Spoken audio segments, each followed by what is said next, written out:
What's up, y'all? You're watching Union Minded. I'm your host, Eric, and today we're going to talk about a host of things that all tie back to where true power lies. Where is the true power? But we got a lot of different topics to bring us to that conclusion, all right? I recently watched the documentary Quiet on the Set. It was very disturbing to learn that there was an environment created.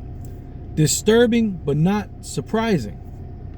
It is not surprising that adults created an environment to abuse children,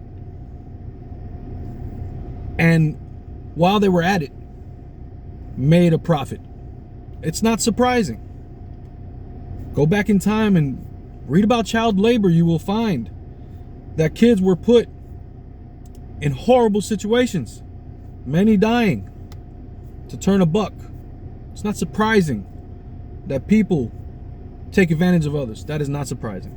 But there was one line in that documentary that really made my ear perk up, because one of the actors said, when they were talking about Dan Snyder, they said, "Who are we supposed to go to?" He was the power. Now, mind you, he was the guy at the top of the pyramid, right? He was the guy making all the moves to create these shows. And these actors saw themselves as the beneficiary of this person. This is that whole looking up and millionaire in wait attitude. Now, these are children. Their parents were present. I don't blame the kids. You can't blame the kids. But they were looking up and saying, oh, here's this power. What can I do? They didn't have the understanding that without the cast, there is no show. You can't just bring in anyone to do what I do. Without the cast, there is no show. And say you do attempt to bring someone in, with class solidarity, they wouldn't cross that picket line. And we haven't reached that. That's a utopian dream, class solidarity. We haven't achieved that. Not in history. There's always been folks that are willing to sell out other folks for their own benefit. It's always been that. I hope someday we have an evolution of mind and get to a better understanding of brotherhood and siblinghood and camaraderie and class consciousness and solidarity. We're not there.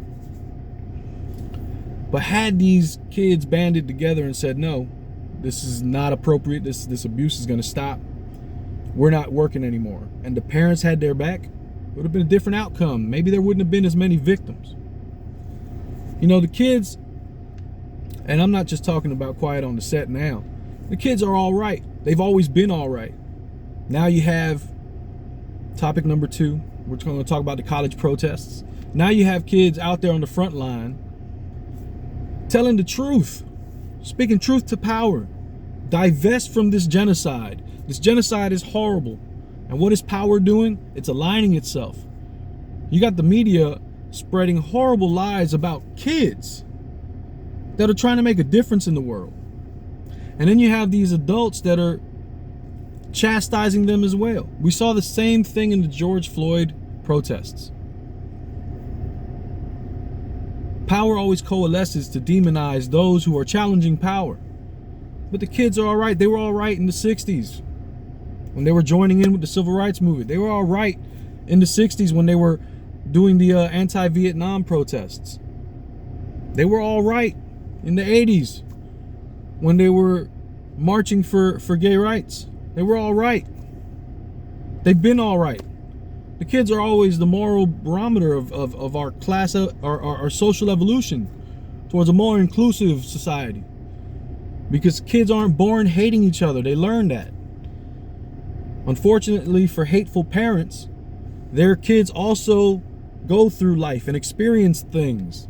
And so when you tell them these evil ideas that you were taught and you still believe, life teaches them something different.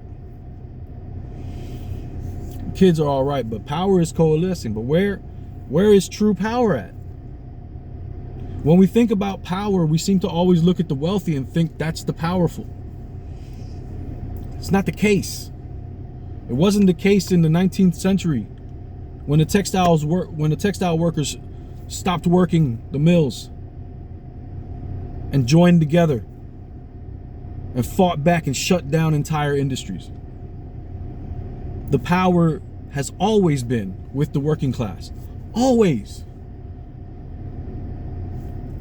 I can't remember offhand right now who said it. I want to say it was Abraham Lincoln, but I could be wrong. But labor comes before capital. You can't have capital without labor. Labor creates capital. And we're taught that it's not true, that capital creates labor. It's a narrative that gets spun to us every day. It's a lie. It's a lie designed to keep you subservient and working the machines that they need you to work so that they can continue to siphon out the capital out of your work. They've been doing it forever. This is not new.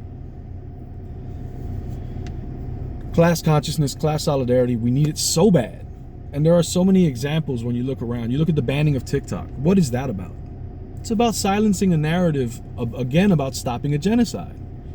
They don't like that messaging. It's the truth is causing public opinion to go away from what the powerful want to do, which is to create more war, more imbalance, more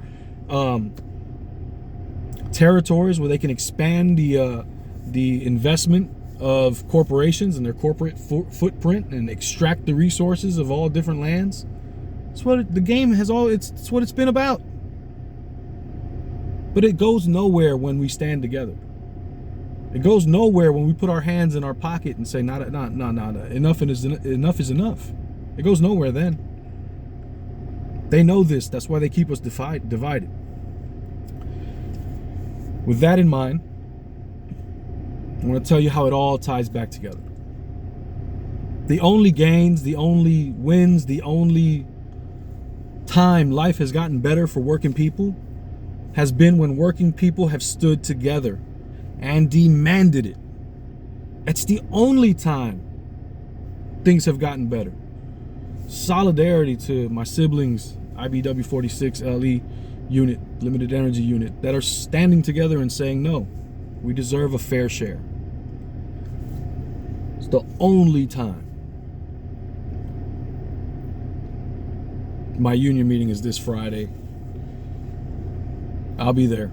It's an important meeting. I hope our brothers and sisters come out and see what's going on.